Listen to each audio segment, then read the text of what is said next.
Hi there, this is Phil with Phil Effects, and I've got a tutorial. I want to make a basically a correction or a cleanup for my class, and we had an exercise, and I clearly confused everybody as opposed to helping them out. So I want to walk through this and create a tutorial that should hopefully clarify things on our bouncing ball. So let's go ahead and get started. So I redid the file that we have. So we've got essentially I created it and made sure that I named it so we have a light ball, and then I actually went in and duplicated the layer, and we have a heavy ball, and the heavy ball obviously has a different color so we can tell the two apart.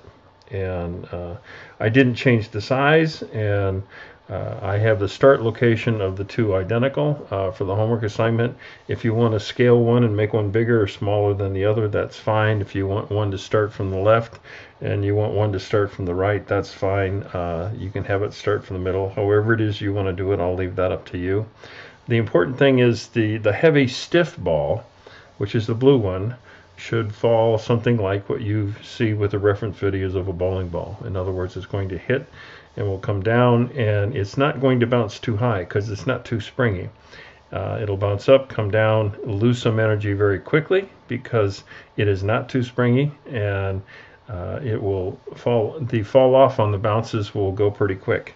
The light ball is something more like a tennis ball or maybe a basketball or soccer ball.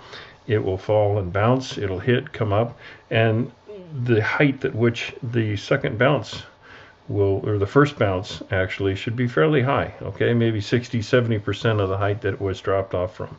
And it'll hit again, and the height will continue to fall, but it's going to be a lot springier. The distance traveled will reduce with every bounce, but not quite as much as it does with the heavier ball.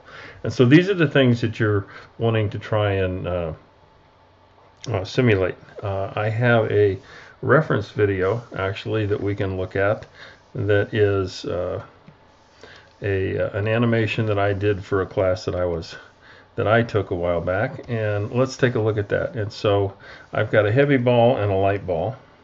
And the heavy ball is the bigger one and the light ball is the smaller one, but let's play that through. Okay.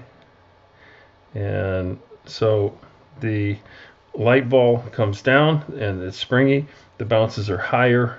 It has a lot more impacts before it finally starts to roll and comes to a rest. The heavy ball comes in from the side, and you can see it loses energy fairly fast. The bounces aren't nearly as high, and it takes off and it comes and rolls to a rest. And even looking at this one, if I'm going to be critical, there's some things on my animation that aren't correct and could have even been cleaned up some. I've got a few things where I kind of pick up some speed here, and that's not quite really realistic. Normally a ball wouldn't do that. It would lose energy, not look like it's picking up energy, and then comes to rolling to a stop. But in general, this is pretty close to what I'm looking for your homework assignment. So let's go back and take a look at Harmony, and let's open this up. And the other thing I did to help clean things up is to make it simple. I made sure that the position and the way that the animation is done with position is set to 3D path. I think for learning a 3D path is a little bit simpler. I think as you become more of a experienced animator, actually dealing with separate paths gives you a little more freedom. There's a few more things that you can control, but the setting the easing in and the easing out with separate controls is a little more difficult and a little trickier than what it is with the 3D path. So for getting started, we're going to work on a 3D path. So let's go ahead and let's just look at the light ball, for example. And so a few things to get started with. If I select the ball here and we go up and we look, we can see that I have centered the pivot point on the ball, which is what you want. You want to always make sure that the pivot point is centered. If you don't have the pivot point centered, when you look at your controls, and I show controls are always the path the pivot point is taking. So if my pivot point is offset, my controls on the screen are going to be offset, which can be very confusing. So let's go ahead and we'll start an animation. So I start here at time 1, and I need a keyframe to get started, so let's put in a keyframe. and then I'm going to move my playhead. And to start out with, just for blocking, I made things even in my initial layout. So I come down here at frame 10. Let's show controls. And for animation, I start with stop motion keyframe. We're just going to do blocking. So I have a stop motion keyframe, and because of that, you don't see any in-betweens. There's no tick marks, and you don't see a continuous line here. Come up here to frame 20, and the ball comes up just a little bit, maybe to, let's say, about there. Come out here to frame 30, the ball comes back down. Okay, go out to frame 40, the ball comes up somewhat. The height is falling off. Come to frame 50, ball comes back down again, and frame 60, we're going to stop right here. All right, so I put in my initial blocking. Now, a couple of things about this blocking is I have equal spaces in time between impacts. Well, if we look at that video again, it doesn't really work out that way, right? So if we call this up, back up, and we look at that, you can see if we step this through, comes through, and we impact at frame 14 for the first time, we come back up, and I impact again at frame 36. So I've got what, 12 frames in between there, between the first impact and the second. Okay, and then I come back up, and actually it does a okay, so 52 and 36. So 36, so from a completely down to the next one is, let's see here, so we got 36 and 52.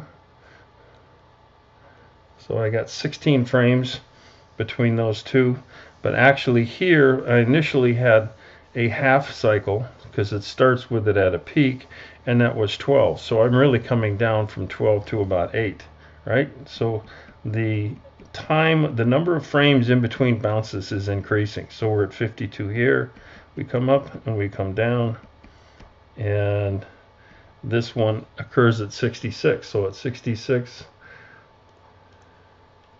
that's 14 frames, okay? And I was 52 and 36 before, and so I was at 16 frames. So I went from 16 frames down to 14 frames, and the number just gets smaller and smaller, okay? So my initial blocking, the point being is the initial blocking that I have really shouldn't be 10, 10, 10, and 10, or 20, okay?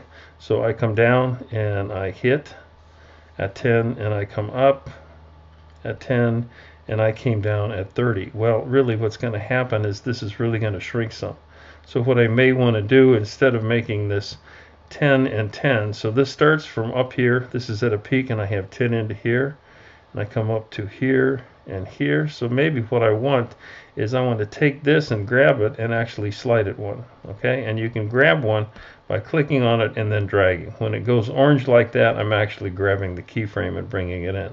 I'm going to take this one and I'm actually going to bring it in too, all right? So now I go down at 10, I come up, I come down at 19, all right, peak at 19, peak at 19, right? And I come down here and I hit the bottom. Now I'm at 28, okay? And so maybe I want to even bring this one back a little bit more. So I brought that one 2, maybe I want to bring this one back 3. So I'll bring this one back 3, and I would bring this one back 4, and then probably bring this one back 5. Okay?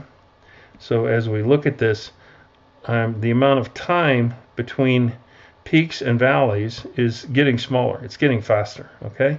So that's one of the first things you want to do. And you want to do that to set up your timing, all right? So let's go ahead and we'll loop this and we'll play it through. And it's tough to see initially. It's a little bit subtle, but I am increasing as I'm decreasing the time in between the peaks and valleys as the animation goes further.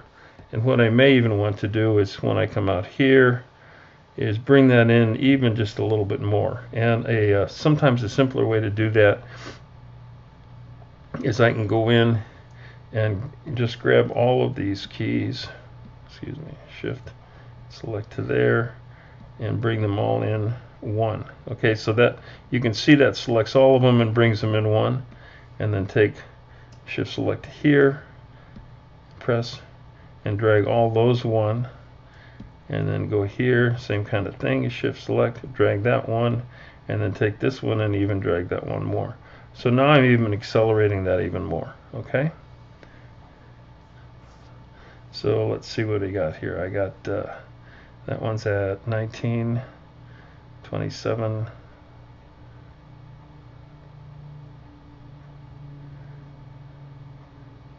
4.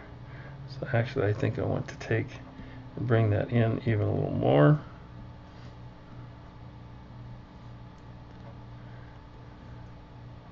Bring these in 2. Bring that one in probably 3. So now I'm accelerating that even more. So let's play this through. Yeah, that's starting to look better. Okay, and I have enough time in here now that I can even add a few more keyframes in my animation. So I have 1, 2, 3, 4, 5 in between there. 1, 2, 3, 4, and let's come back down again. 1, 2, 3. Let's go back up just a little bit. 1, 2. Come back down just a little bit.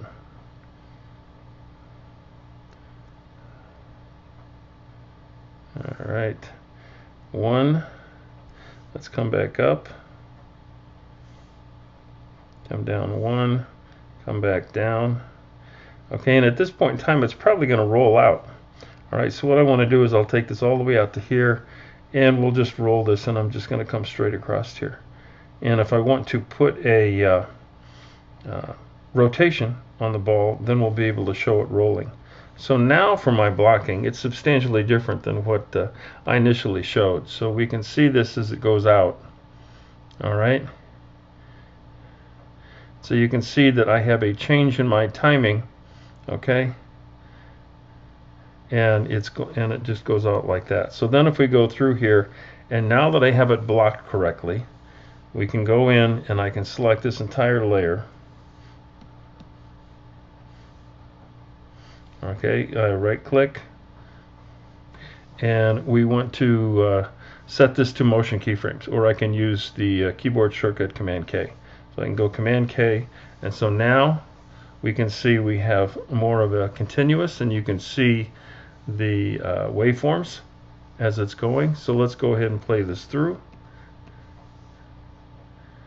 Alright, so it's a little bit loopy because I haven't set any easing, but my basic timing is looking a lot better. Okay, so I've set my basic timing. So now we want to go in and we want to use the tool here so I can set my easing. Alright, and the way that the easing gets set up for the peaks, we want to come out slow and then we want to come in fast as we hit the bottom, right? So to come out slow, you want these control arrows vertical, up and down. All right, so let me just do an apply, and I can look at that. Oops, and that's the exact opposite of what I want. Nope, I got it the wrong way. So I want to put it here on this axis. This is why you want to use apply, and there, that looks better. Okay, so my tick marks are crowding at the top, and then they spread out as they get down to the bottom. So let's do apply and next. And yeah, here's where I want to actually be more vertical. So here I want to have things spread out more. I can hit apply, and we can see that it spread things out. So we'll go apply and next. And for these, we want these horizontal. So on the peaks, where we want a little bit of a hang time, we make these horizontal. We hit apply and next.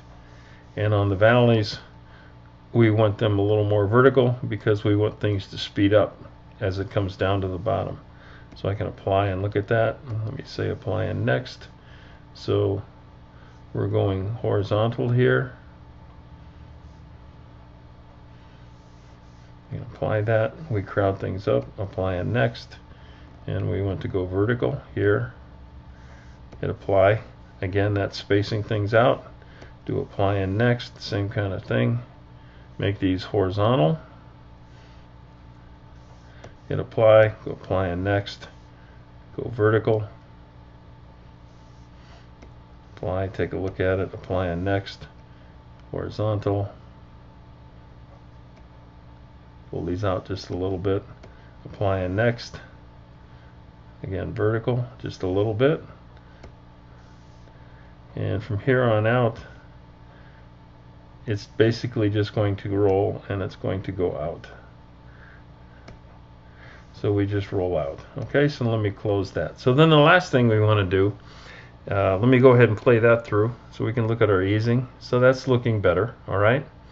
It's still a little bit loopy. I can see some things. The second point right here, it's hanging just a little bit too fast or too long. Okay, it looks like it's kind of floating up in air. That's staying up there just a little bit too long, so I might want to shorten that. The other thing I may want to do is alter my path a little bit. So let's go ahead and do that. So we can alter the path, if you remember, with the 3D path by putting in control points. And so to put in control points, all I need to do, because I have a 3D path, is I just put the cursor over and I hit P, and that drops in a control point. And so I want to have my control points on the bottoms here because I want this ball to come down pretty sharp and go up pretty sharp. All right. So I want it to go down and I want it to come up fairly sharp. Come down. Come up. Now notice these control points, you don't see any keyframes being added. Control points have nothing to do with keyframes. Control points are simply ways that you can manipulate the path that an object takes moving through space. All right? And as we get out here, I don't think they're necessary. So, and just visually looking at a few things, I can see that maybe I want to clean up a few things. So if I get out to this point here, what I may want to do is actually go in and grab this and move it a little bit this way. All right, so notice I'm not changing it in time, but I am changing it in space. Okay, so that looks pretty good. This one I may want to move it just a little bit that way, make it look a little more symmetrical. And notice I'm making sure I'm where my previous keyframe was. If I have it here and I start to move it, I'm going to add another keyframe, which you don't want to do. So I want to go in here and get that centered up so it looks about what I'm looking for, just about right positionally. And so then let's go in and we'll play this through. And we can see right now that's starting to look pretty good. All right, so we adjusted the timing so the keyframes don't occur on even number of frames going across. I went in, I used the easing, so I can change the easing, and I can do that because I have a 3D path which changed the hang time as I go across. And then the last thing, if I want to go in and I want to put in some rotation, I can click on here and we can see this rotation angle. All right, and I can add keyframes. Now the one thing you notice is you currently, because we went in and added keyframes, I have keyframes going all the way across, and the rotation, it's going to rotate just a little bit with each bounce, and then it's going to start and rotate more. So what you may want to do is you start with a keyframe there and go in here. Let me hold shift select and go all the way out to the end ones and take away all those keyframes that are in between as far as rotation goes, because now what you're trying to do is you're just rotating. You give it a rotation of 0 to start, and so maybe when I hit and I come down to here, between here and here, maybe I get a rotation of about 20 degrees. Now I'll tell you the way positive and negative degree goes. This direction, which is clockwise, is minus. So I want to go minus 20 degrees. So if I go in here and select this value right here and say minus 20,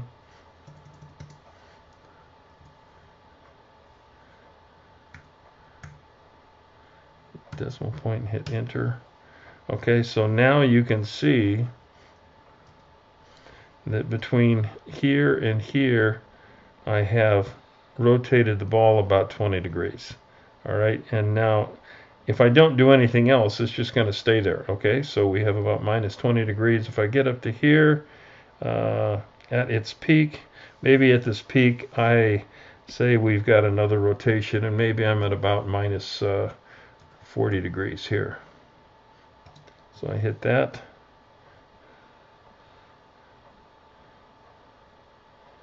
And that should have done some easing in between. Why didn't we? Let me see. Okay. I didn't get interpolation because I'm currently set to default to stop motion keyframe. Let me turn that off. All right. Let me go in and take away that keyframe. And right here, let me double check where I'm at. Yes. Okay. And go over here. Where am I at? Yes. Okay. So now I will go to this point and say minus 40. Hit return. And all right, it's going to mess up on me. So let's do this and do Command K because I know that's a motion keyframe. All right, so now I go position angle minus 20 to 40, minus 20 to 40. That doesn't give too much of a change. So we maybe want to go more than that. So maybe we want to go minus 70. Yeah. So I hit and I'm at about minus 70 there. And I get out to here. And maybe by here I'm at, let's say, minus 110.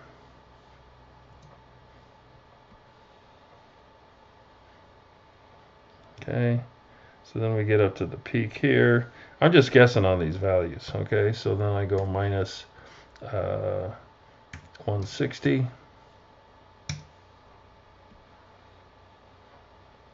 you want to do is what looks right. Now what's going on here is this value right here is back at 0. So in between this key and this end one, it's back at 0. All right, so I can go in and set things out. And what you would want to do is, so I'm here at minus 160, and maybe 2 all the way here. I go to minus 220.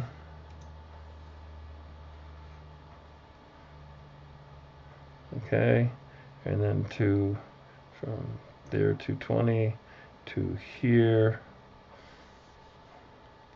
I go minus 340. Okay, and then to here I have a minus 400. Okay, so we have that. And now I want to roll out. So if I'm going to roll out, I'm not going to go to 0. So I'm at minus 400 there. So maybe here I have to be minus 900. Okay, so let's see what that looks like. So let's go ahead and play this through.